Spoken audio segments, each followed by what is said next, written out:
Good evening, everyone, and welcome to the BattleBots Championship panel. My name is Luke Stengel. I'm one of the co-hosts of the weekly podcast Behind the Bots, where we share news from the world of combat robotics and in-depth interviews with BattleBots builders past, present, and future every single week. Tonight, it's my great pleasure to lead a conversation with Paul Ventimiglia, Andrea Galately, Mike Galately, Ray Billings, Julie Pitts, and Miles Blow from Bite Force, Witch Doctor, Tombstone, and Death Roll, each of whom advanced to the BattleBots top 4 during the 2019 season of the show, which aired on the Discovery Channel. I want to extend a special thank you to Julie and Miles, who are joining us tonight from Australia, where it is very early on a Saturday morning. We are so happy that you're able to dial in. Before we get started, I'd like to invite you to send in your questions for the panelists using the Q&A function at the bottom of your screen. It's right next to the chat function. We have dozens of questions already in the queue, but we'll do our best to get to most, if not all, of your questions live. So to kick us off, I'd love to do a quick round of introductions, starting with Paul. So Paul, are you with us? Can you introduce yourself and tell us a little bit more about your robot, Bite Force? Thanks, Luke. It's a pleasure to be here with you all, and thanks for everyone attending virtually. So I'm Paul Ventimiglia. I live in Silicon Valley. I work as a mechanical engineer with my fiance and teammate, Tina. And I've been competing in BattleBots for the past 19 years. And I'm very fortunate to lead a team that's created the multiple-time champion robot Bite Force. And we're very fortunate to have done well in the past. And it's an honor to be amongst this group of good competitors. Paul, I can't help but see your background. It looks so great back there. You got your Legos, you got Bite Force, you know, from Hexbugs, and your giant nuts back there, right? Yeah, so we're in the process of still settling to this house, but I pulled out some of the fun toys here for display, and the giant nuts make the table very heavy. They're 38 pounds each, so it's heavy to lift them up. My arms are a little sore right now, and I'm also just a big fan of Lego and building things ever since I was a kid. So I'm always into just making things and creating things, and big fan of Maker Faire events too. Yeah, that's really great. On over to Andrea and Mike, who are dialing in from Miami. Can you introduce yourselves and tell us a little bit more about your robot, Witch Doctor?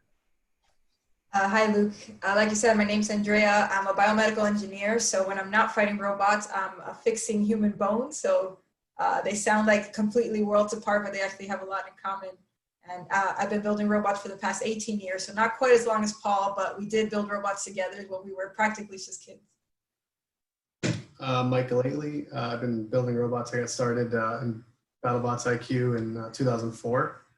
And I'll tell you a little bit about Witch Doctor. It's been largely the same for these last 4 seasons. It's a vertical disc spinner, 4-wheel drive. We've gone through a bunch of iterations with the robot, just kind of tweaking the design year after year. And we did all right last year, I think. Not, great, but. And I'd say what makes our team stand out the most is that we try to build really competitive robots, but we try to do it in a way that's really entertaining and kind of unique to our team.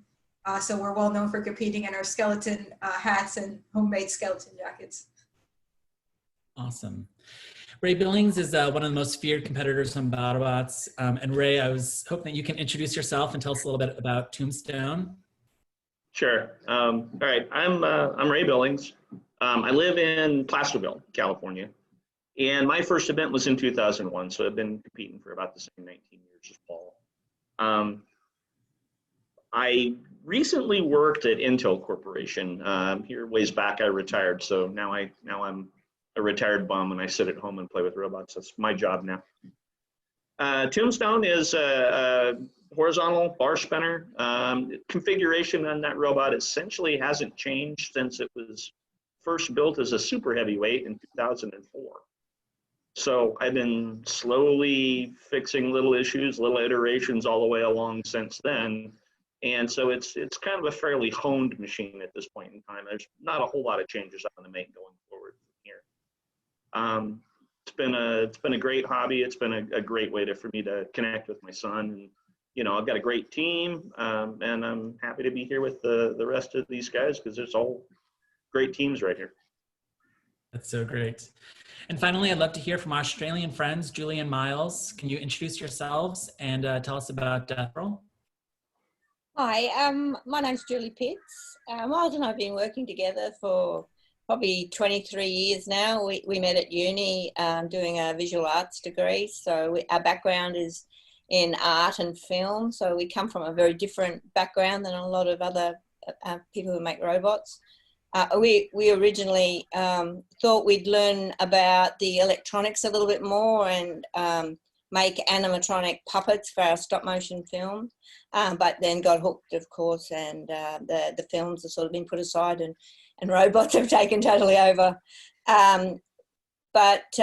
We started with Death Roll in 2016. We've probably been doing the robots for about 10, 11 years now.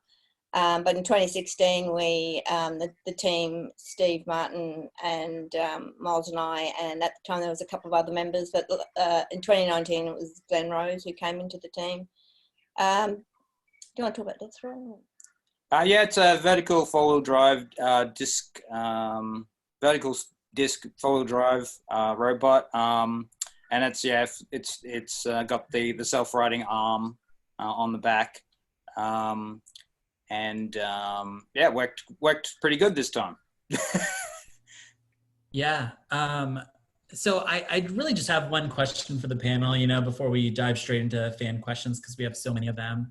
And I'd love to stay with you, Julie and Miles. Can you tell me about your impressions of the journey to the top four last season? So you started, flew to America with this new robot, and can you tell us about that journey to get to the top of this board that season? It was a pretty amazing experience for us, because in 2016, when we first came over with Death Roll, we sort of bombed out pretty quick. And we did have a lot of time then, though, to sort of meet other robot builders. We're pretty big fans of BattleBots, so just to be there with everyone else was amazing. Last year, we sort of, I remember laughing on the plane over. We were just thinking, what if we just won one? Just the idea of going over there and winning one, that was just amazing. When we look back, I think it just goes so quick. Everyone else would agree with this. Like, when you do win the next battle, your concentration is just so much on getting the robot ready and the best you can to go out there and fight again. So for us, it was constant. It's something we had never experienced before. And I don't think we realised it till a long time we came back to Australia, that what we'd actually done. It just goes so fast when you're there and you're working so hard.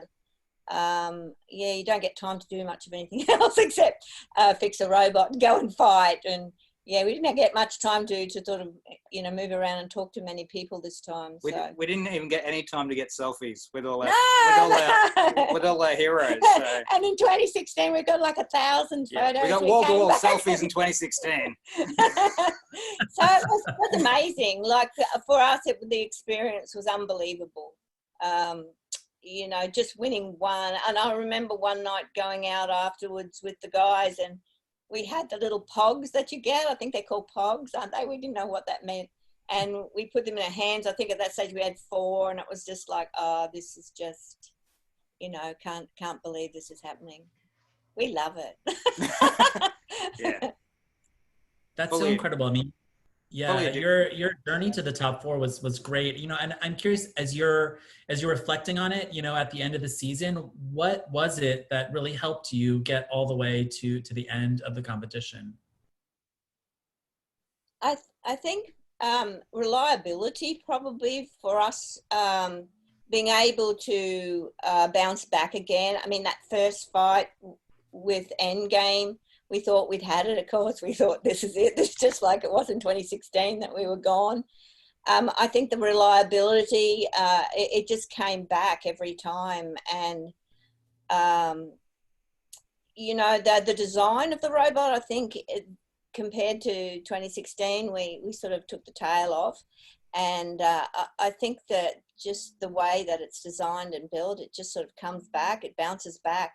And I mean, all of you guys would know that you've just got to be reliable. You've got to be able to go up to the roof and come back down on yourself. And, and not break. Yeah, and all robots are one wire away from losing. So it's just making sure all those wires are really padded.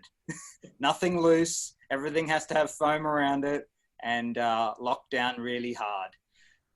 And you just got to be real fussy on the wiring. And also the other thing that we improved Steve and Glenn did most of the effort on this. So that they really redesigned the chassis so it was a lot tougher. Like the wheels have like gaps and they're shock mounted, so they can handle hits. Whereas our first time, the hub motors were just sort of bolted to the frame with like 5 mil of space, so it didn't have no air.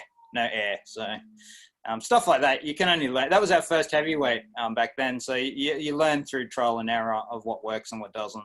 Because in Australia there is no heavyweight arena, so it's kind of like the first time they get tested is in the battle box with the weapon going and to see if it works. I must imagine that that's a lot of pressure.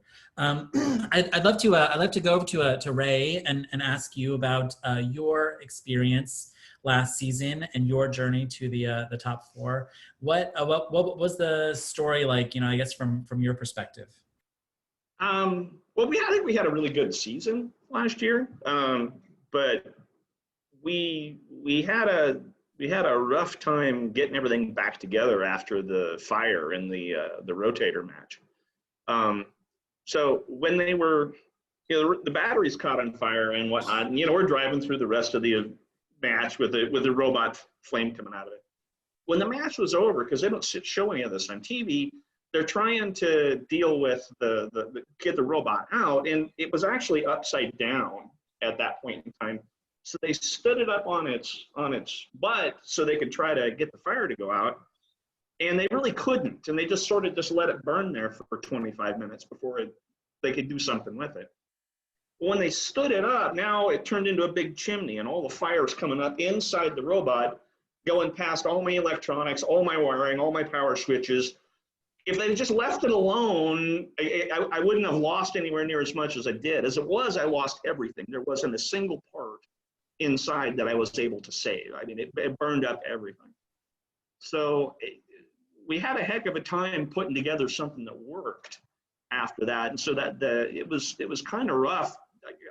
I was just expecting it wasn't going to work after everything we had to do. And if we'd have had any other electronic failures going through the end of the tournament, I don't know what I would have done, because we used all my spare parts to get it back together after that fire. So it was a great event. I mean, obviously we always go to win, and so we got deep in the tournament, and we'll try to address those things for next time and do better. That's incredible. Yeah, I had no idea that you essentially had to build a new robot there. Correct. At BattleBots in the pits. Like, is that stressful? Because you spend months building the first one and then days. We had a fair amount of time, so we had enough time to do it all. But there are things that you don't expect to have to replace that we had to replace. So like, the burning the batteries, give damaged batteries, that happens. But like, there was a bus bar arrangement on top of the batteries that I have used for 12 years that burned up and was gone. So, I mean, I've had pieces like that where there's just no way I was expecting those things to be damaged. And so we had to fabricate things in the pits to get the robot working again that I just wasn't normally used to thinking of having to fix. About the only internal part I was able to save, there's a titanium plate that the weapon motor is mounted to. And that was essentially the only part that I was able to reuse to rebuild it again next time. Even things that, like, it got hot enough burning the chain, it burned all of the oil out of the chain. I had to throw the chain away. I wasn't able to use that again. So, I mean, it was just virtually everything inside the robot was gone. Wow. Andrea and Mike, yeah, I'd love to hear about your memories of the 2019 season and this incredible run, that Witch Doctor had last year. Yeah, I think Paul and Ray had been to the top 4 before, so they kind of knew what to expect and what it took once he got up to that level. I think we were more in the camp of death row, where we were, you know, ecstatic to be in the top 16, super excited every match we won, like we had won the finals, you know, because just so excited to advance. We had one witch doctor the entire tournament. We did have spare parts, but we were switching them out on the same chassis, which as you get deeper and deeper in the tournament becomes harder and harder because each opponent is getting more difficult, and also your robot has suffered more and more with each match. I'd say our match with Death Row was probably the most damage that we got the entire tournament. Getting the robot turned around to fight Bite Force after that was a ridiculous undertaking. We had help from about 7 other teams, including Paul, who helped us out with motors right before we fought him. So yeah, we had teams giving us lunch tickets so that we would actually eat before the match because it was a long day. We had Breaker Box giving us extra tools so that all 8 of us on the team could actually work at the same time because it was just so intense. We had people helping us grind down armor from Tantrum. The list goes on and on. So it's just the whole community really came together to help us get into that box for the finals. Wow. That's really cool. And Paul, you know, your run in 2019, I guess like when you started the season, did you expect that you were going to make the championship again? Like, is it a given, Bite Force, you know, making the top 4 every single year? What were your impressions of the 2019 season? Yeah, overall, no, we never assume or expect any result because, in fact, it's the opposite. Every single competition I have or year that I go on, it's just harder to do well because every opponent constantly works harder and harder and builds better machines. So way back in the early 2000s, there were a lot of really crappy robots. Now there aren't. There are really amazing robots. And any of the little tips and tricks you pick up along the way, everyone has those same tips and tricks, even if it's like their first robot compared to back in the day.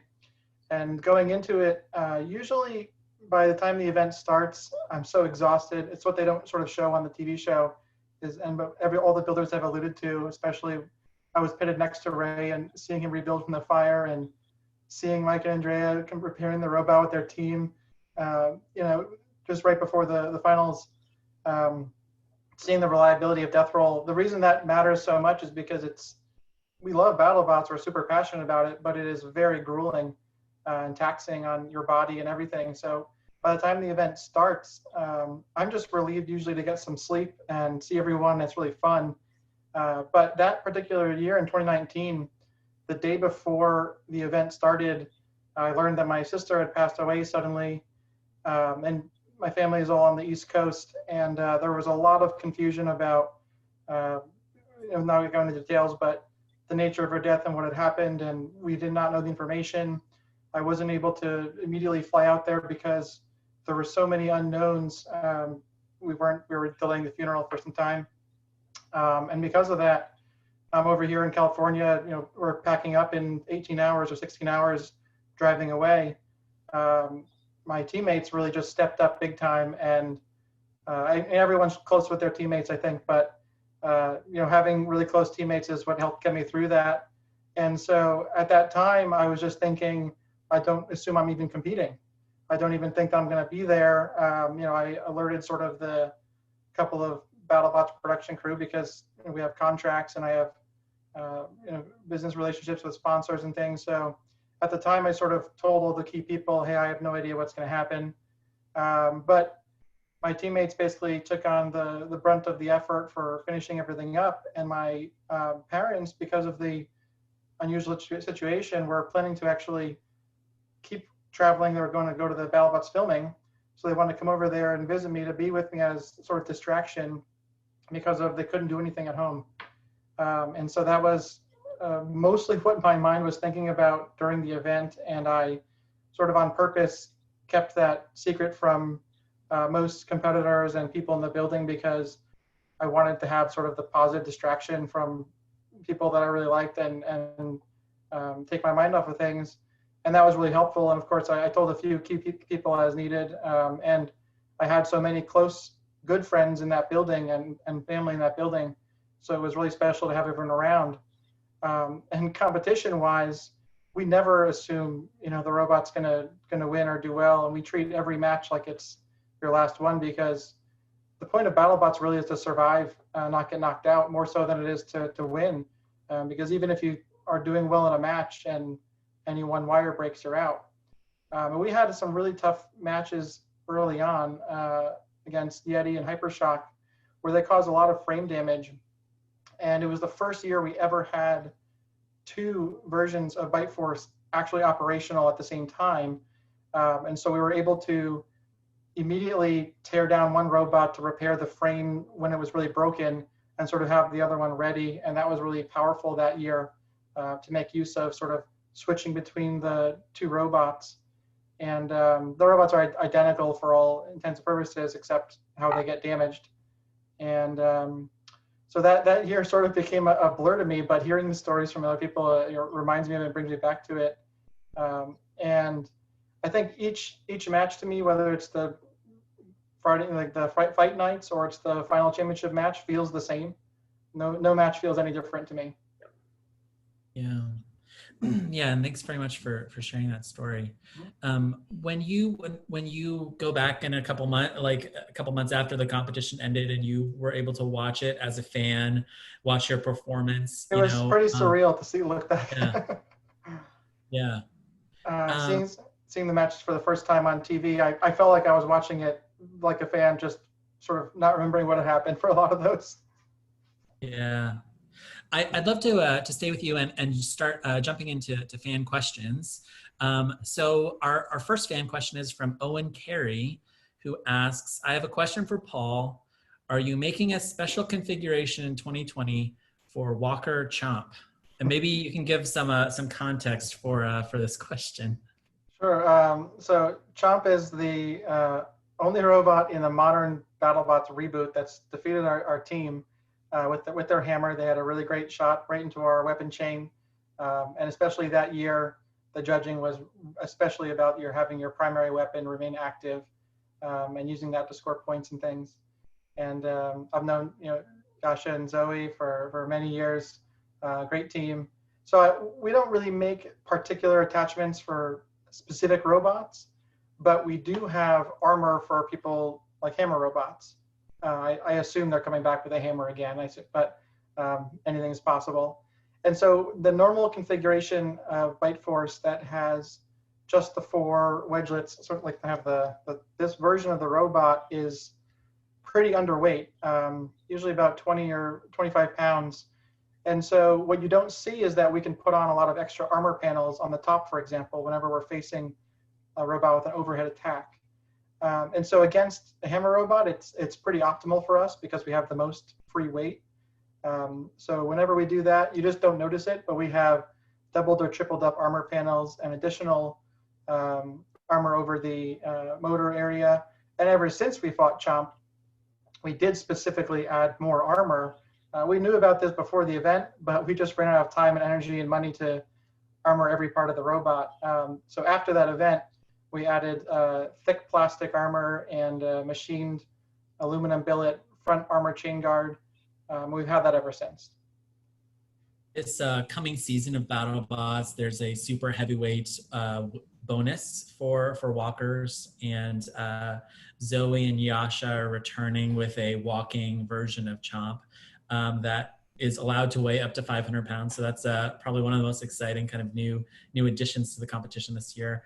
And I would imagine that the producers would match the 2 of you again, for this kind of grudge match. And I'm really excited to see that. We have another fan question from Gil Hova, who asks, in one of the matches last season, Byte Force took out Uppercut with 1 hit. I noticed that Paul didn't go for a weapon-on-weapon hit. Instead, he aimed for Uppercut's front corner. Are there generally parts of a bot you aim for that are juicier targets than others? And are there sorts of builds that produce geometric weak spots? There is more of a timing situation than a particular area of a robot to hit. And there's also areas I avoid more than areas I aim for. So in the case of Uppercut, it was actually one of the most challenging matches for me to drive in, even though it was very short. Because they just did something a little unexpected that I hadn't planned on. I think I was going to go box rush them, but they sat in place and just rotated. and they have these long forks out in front. So I didn't want to just drive up their forks into their spinner. So in that case, I did a little sort of jog maneuver, and the moment they were off, slow to respond, we just drive in fast at an angle, and that's really optimal for us. So it looks like we like to face people head on. That's not my first choice. I always want to face someone where I'm catching their corner. So anytime someone exposes any type of edge or corner at all, I just want to plow forward to that. I don't really look at what part of their robot that is. And generally, if it's front onto their robot, I have to decide if we should disengage or go for it or not. Usually it depends on if we think we can get underneath them. And finally, I have a fun fan question from Francois Pelsier about the giant nut that's in the background. So what are you going to build with those huge nuts and bolts? So from what I understand, those are real nuts and bolts, and that the giant nut's like 22 pounds, something like that. They actually have it specially machined. You could, I guess, build something with it, right? So they're 38 pounds of solid aluminum. They do function as real nuts. I mean, they are real pieces of metal, but no one would use this identical nut because they're aluminum, and anything of that size would certainly be steel in a real application. They do fit with the giant bolt. I was able to test that with the huge team over at WPI one day, where we threaded the hex giant nut onto the bolt.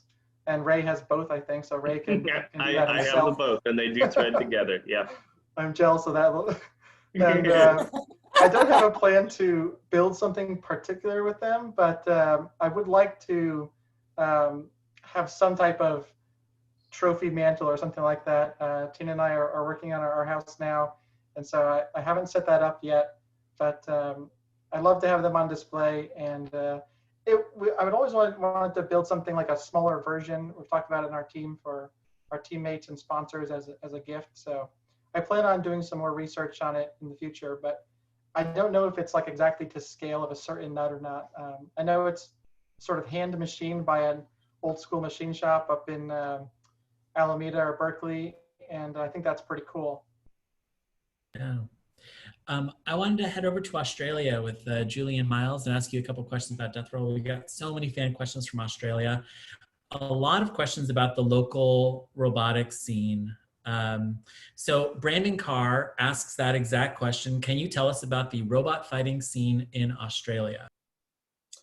Right. It's pretty active, actually. I mean, not right at the moment, but it has been. And back in 10, 11 years ago, when we actually found a magazine in a second-hand shop, and it had these robots in it. And we work in the special effects industry, and we thought, how come we haven't seen these before? So we got in contact with the local, we looked online and it said Robo Wars Australia. So we got in contact and went to the first competition that we'd ever seen before. And it was just featherweights sort of fighting in an arena without a roof on way back then. But we didn't have very many spinners either back then. So it's been here for so long, but these guys have sort of been doing it, like Steve and Glenn, and there's guys down in Victoria. They've been doing it for ages. So they're pretty quiet and they're pretty modest, and I think maybe that's like how it is in most places. It's kind of it was hard to find, but eventually we did, and we got into it that way. It slows down and then picks up again when some of the core people seem to move around Australia. They'll move states. And in 2016, when we went over to BattleBots, we were really excited when we saw, well, we call them ant weights. I think they're insect weights over there. I'm not sure. We got 150 gram ones. And how excited everyone was about it over there. And it was like a big deal. So when we came back, we thought, oh, let's try and get the ant weights back working again here in Australia, because it had died down a bit. People had moved around. At about the same time, there was South Australia starting to have a club, and then Victoria, and then we've got the Ipswich Robotics Sports Group. So there are small groups around Australia that do the ant weights and the beetle weights. Then we have Robo Wars Australia, and that's run by Steve Martin, Death Roll's captain.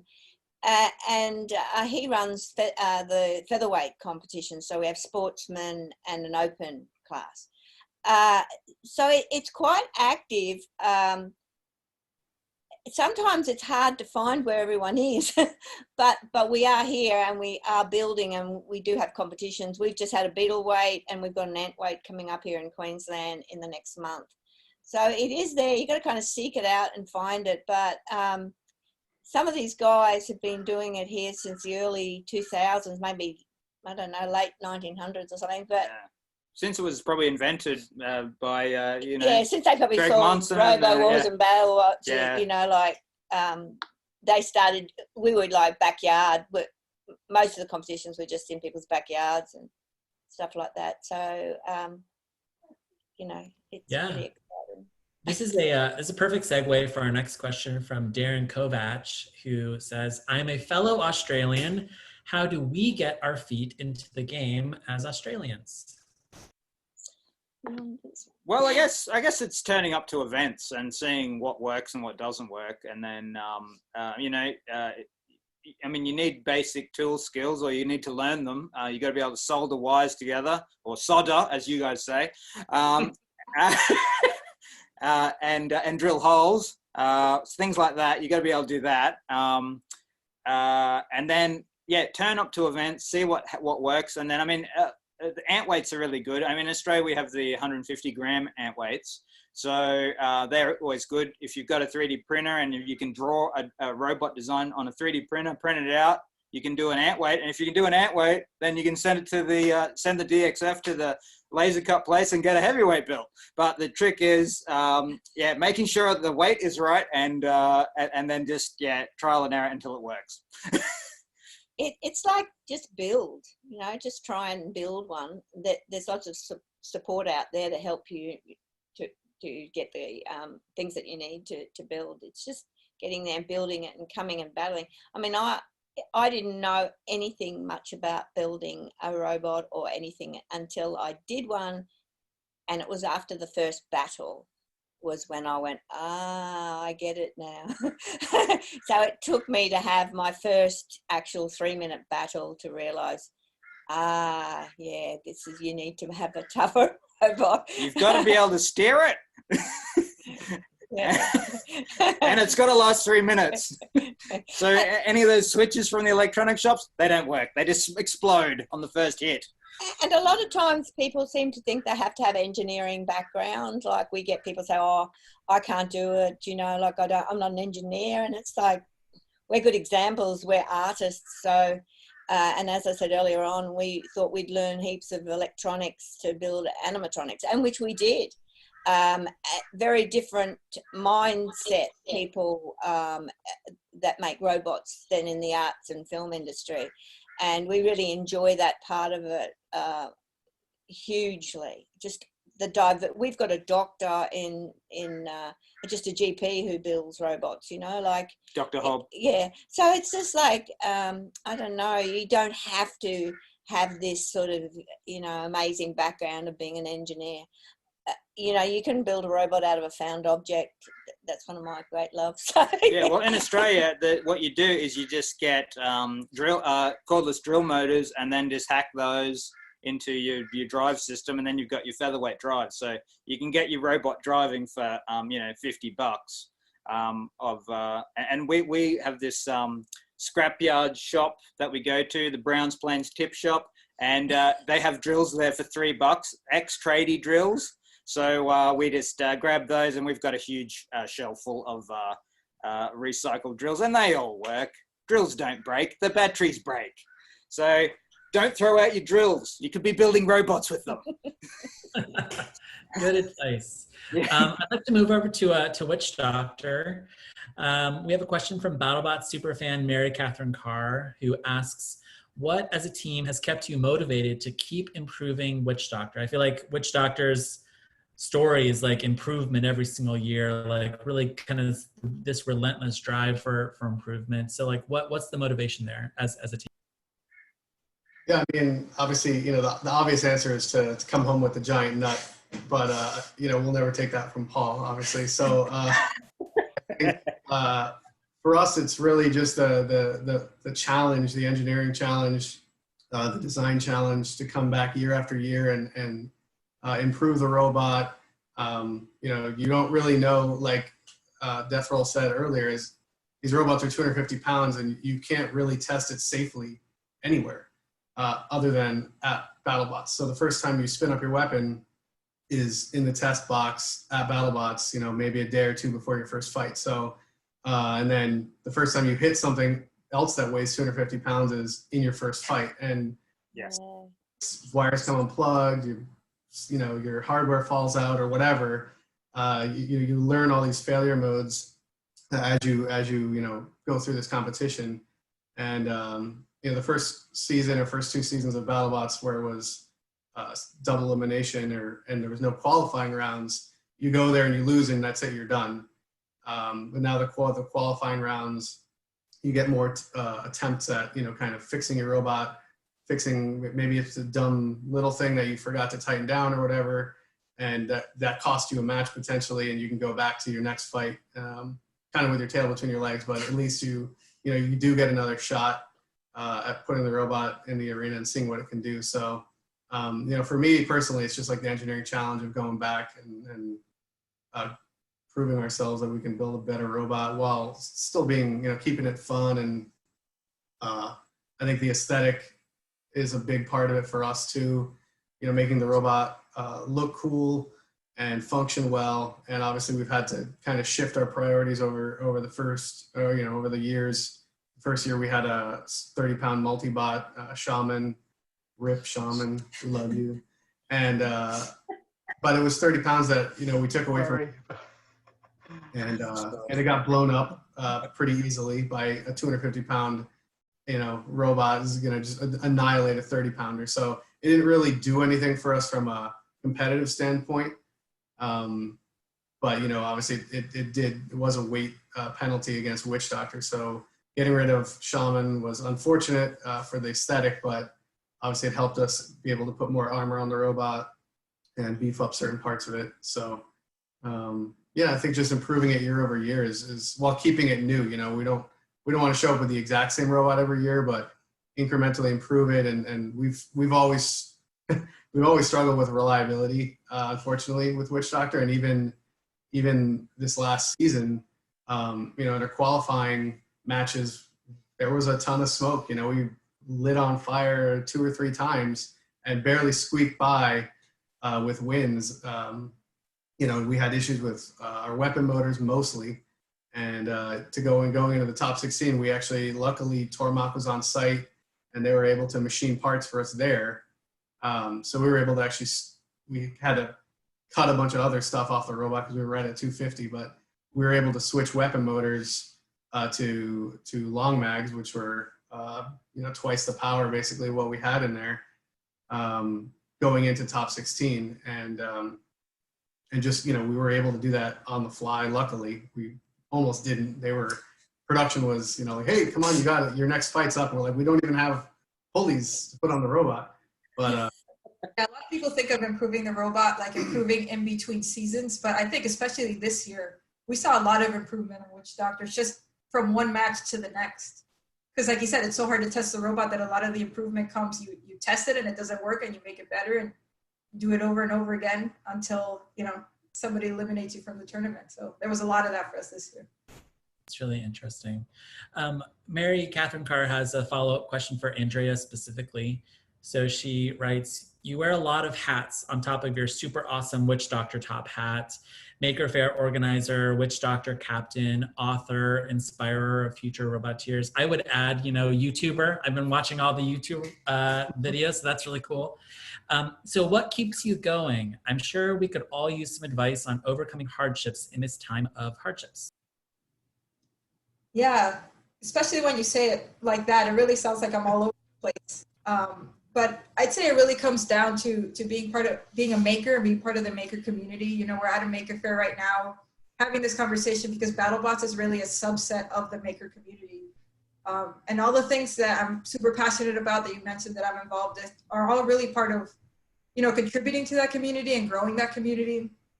So, anytime I need motivation, like what motivates me to make Witch Doctor better, it's that I know I'm going to come next year. And even though Bite Force has won 3 times, his robot is not going to be the same. He's going to make it better. And we still don't know how to beat everybody, no matter how many times we come back, because everybody's challenging us by bringing their A game, So, and all these projects that you mentioned, in every single one of them, I'm collaborating with some incredible people. And yeah, I'd say anytime I need motivation or trying to overcome some challenges, I just try to surround myself with some of those incredible makers that I've met and kind of feed off of their energy, That's so great. I have a silly question from Blacksmith Captain Al Kendall, who asks, what does the bird hat smell like? Have you ever left a gym bag in your trunk for 2 or 3 months? No, actually, the real answer is it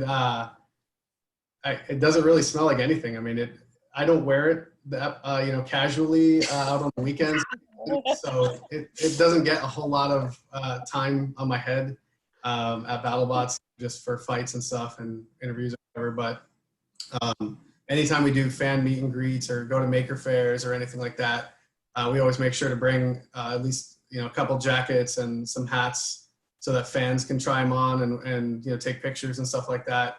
And I don't think anybody's complained about smell, so I'm assuming it doesn't smell bad. That's good. On over to Ray and Tombstone. We have a question from Brandon Carr, who asks, Tombstone's points of failure always seem to come from rather unpredictable places, like the blade hitting the weapon chain or the internals catching fire. Is there any way to plan for points of failure like these? Well, I mean, a combat match is barely organized chaos. I mean, it's not something where you don't really have an idea what's going to break. You can think about it ahead of time, but all you can really do is go in, run it in the match, see what breaks, and then try to fix that part. The problem comes sometimes you'll fix one thing and then you'll find you screwed up 3 other things in the process, and then you got to go back and fix those 2. It's just a constant bit of updating over time. Just keep breaking stuff and, fixing it again. The easiest way to build a great robot is to make a bunch of robots that suck first. So that's the only thing you can do is just keep making them better over time. Yeah, we have a question from Mary Catherine Carr, who asks, you're well known as playing a villain on BattleBots, despite also being well known as being the nicest guy involved in BattleBots. Do you have a villain name for your villain persona? And what do you do to get into character, this villainous character, to deliver us those evil laughs and iconic villain quotes? Okay, so part of the TV mindset on when they're filming things is they feel like they need a bad guy. And you can't just be a dick. It's not enough to you kind of have to genuinely have a chance of winning the event. You have to be relevant, but then you have to be sort of, the one everybody wants to cheer against sort of thing. TV thinks that they need that. And it became really obvious in season 1 that for whatever reason, I was that guy. They had just picked me to be that guy. And wanting the show to succeed and wanting this to continue for as long as possible, I guess, sure, I'll wear that hat. I'll put on the black hat and I'll be the villain. Interestingly, I found it was very easy for me to do that. And I don't know what it says about my personality to say that because I am genuinely a nice guy, and I had absolutely no problem whatsoever in just being, I could, you want some more? I'll give you some more. So I don't know. I don't know what that says about my personality. It's really fun to just destroy stuff sometimes. That's really it is fun to break things. Yeah, it is. So I guess that's it. Mary is going to put you on the record here. So she asks, does Tombstone's tank steed have a name? Because I've heard rumors of the name, but I want to hear its official name. And maybe you can give the context for people who are watching. All right, so we use a delivery robot to carry Tombstone into the arena, and it looks like on screen, because we're ignoring it. We walk in, the robot just follows it up and go in the arena. So it actually looks like it's fairly autonomous. It's not. It's being driven by somebody. There's somebody driving it into the arena. These robots came from one of my sponsors, NPC Robotics. They were trying to develop a platform for military use and police use, and that's where this started. And at one point in time, they decided to move on from that project, and so they had these, and I go, we'll take one of these. And the name they were going to have for these robots was Black Dog Robotics. They were going to start a new division of their company. And the original Black Dog was Norm's pet dog, which was named Jack. And so the first robot that we got from them actually has a plate on the top that says Jack. It was named Jack from the actual company that built it. Later on, we got a second one, so we actually have a pair of them. And because my teammate Rick is the one who sort of spearheaded the work on all of those. And so just because he's got a weird sense of humor like me, he named that one Jill. So we have Jack and Jill. Those are the two robots that carry them into the arena. That's so great. They're kind of cool. They're kind of cool. They're about 350 pounds, and they could tow a car away. They have an amazing amount of power. Wow. So they're actually really cool for what we use them for. I mean, they don't even know that robots on top. They're kind of interesting. That's awesome. And then my final fan question for you, what advice do you have for all the future Roboteers who want to come fight Tombstone in the future? If you're just starting out, the best advice I can give you is to start out small, okay? Which I didn't take. When I first started, my first robot was a middleweight, 120 pounds.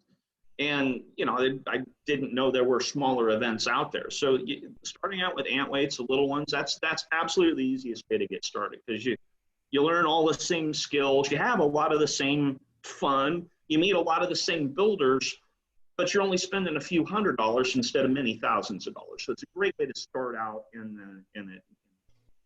From there, it's just a matter of deciding, show up to a few events, build some things that you like. You'll get an idea of what you want to build going forward. And then you can start stepping up in weight categories to try to get up to something like on BattleBots. So cool. I was hoping to ask Mike and Andrea this next question. What advice would you give someone who currently competes in lower weight classes who's looking to move into heavyweights? Yeah, it's definitely a big step up. I think, like Ray said, we've all built, or at least, a lot of us have built smaller robots before the bigger robots. When I started, the high school and college class was the 120-pound class. So I built that as my first robot, which, looking back was kind of a crazy thing to do. But yeah, everything you learn in the small robot scales up. It's a little different than just pressing like 10 times scale and printing that.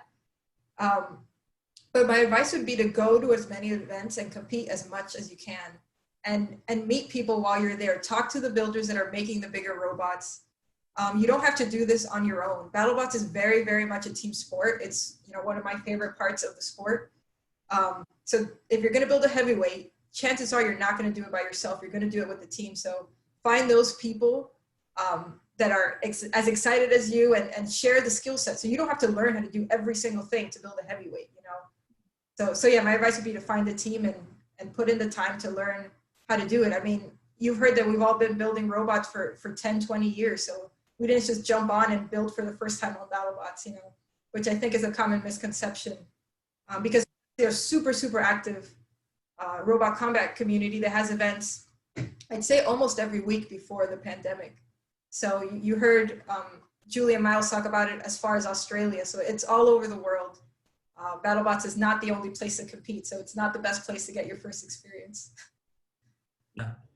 I'd love to direct the next question to Paul. So Mad Catter teammate Calvin Eba asks, what up-and-coming robots are you particularly worried about? All right, I don't think you worry about up-and-coming robots, but maybe ones that you find intriguing.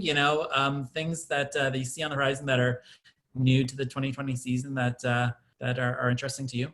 I'm a worrier. I worry about every robot, to be honest. And seeing the pictures this past year from 2019 to 2020, actually, I've seen so many teams really stepping up their game and building a ton of impressive things. I think, especially you watch a robot like Bloodsport, which in the past would have been an ideal matchup for our robot. There's nothing better to us than just a horizontal spinner with no floor scraping wedges or anything like that.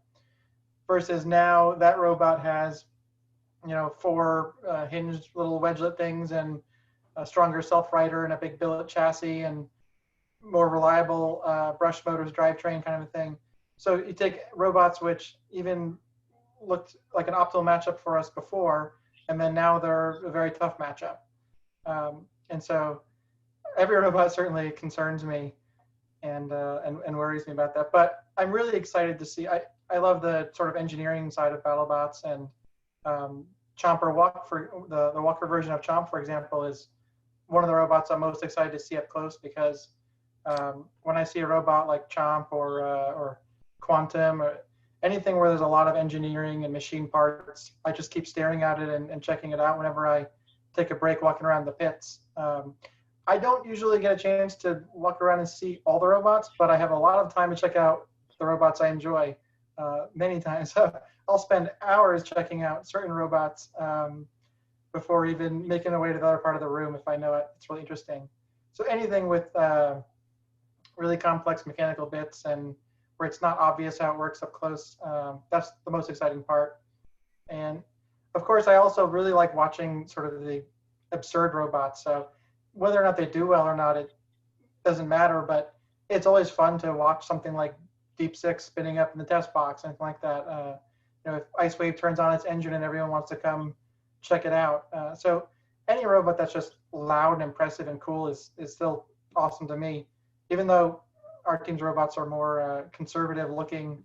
That's still what interests me, is the engineering part of it. Yeah, that's so cool. Julia Miles, we have a question from Matthew Cahoy about BattleBots toys.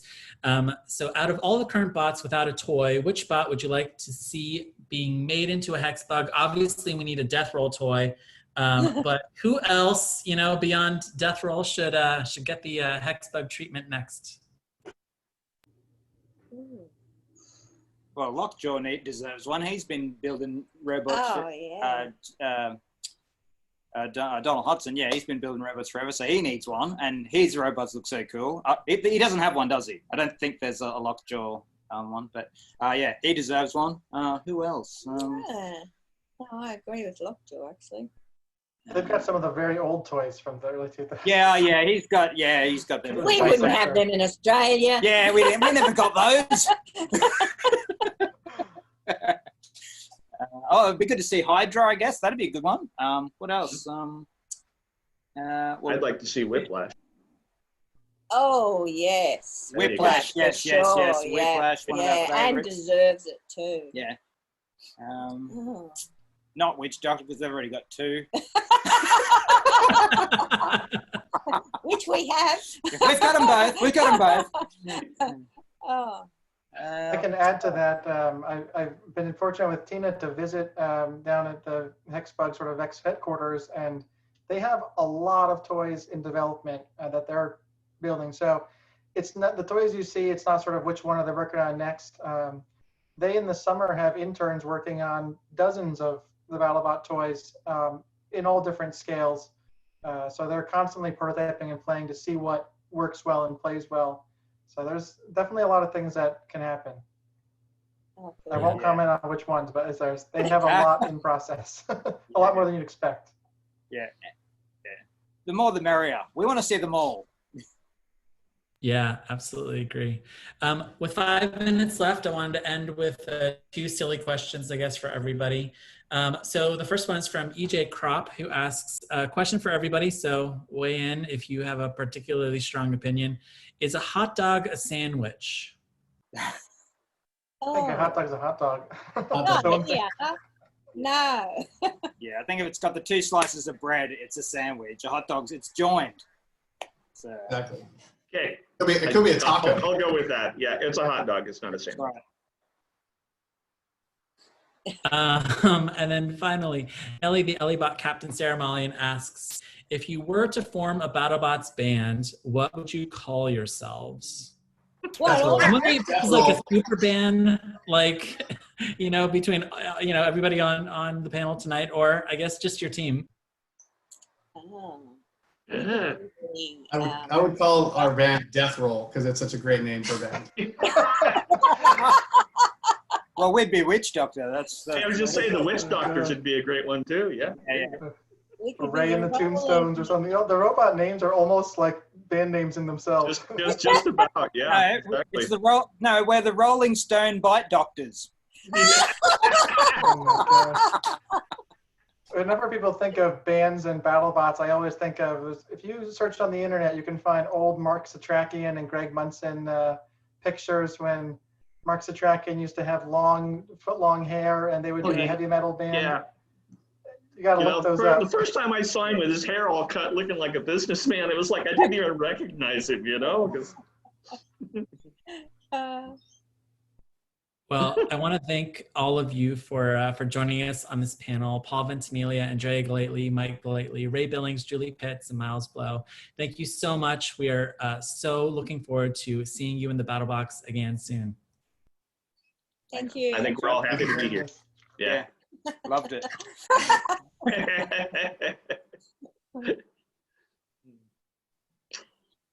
All right, have a good night, guys. That's All right. guys. Hey, talk to you later. Cheers again. Stay safe. Thanks everybody for watching. Yeah. I'm not sure how it ends. I'm going to end it. I'm going to Stare at end each it. other. We do. Bye, guys. Thank Okay. you. Thanks, Thank you. everyone. I'll just Bye. step down here. Bye. Bye.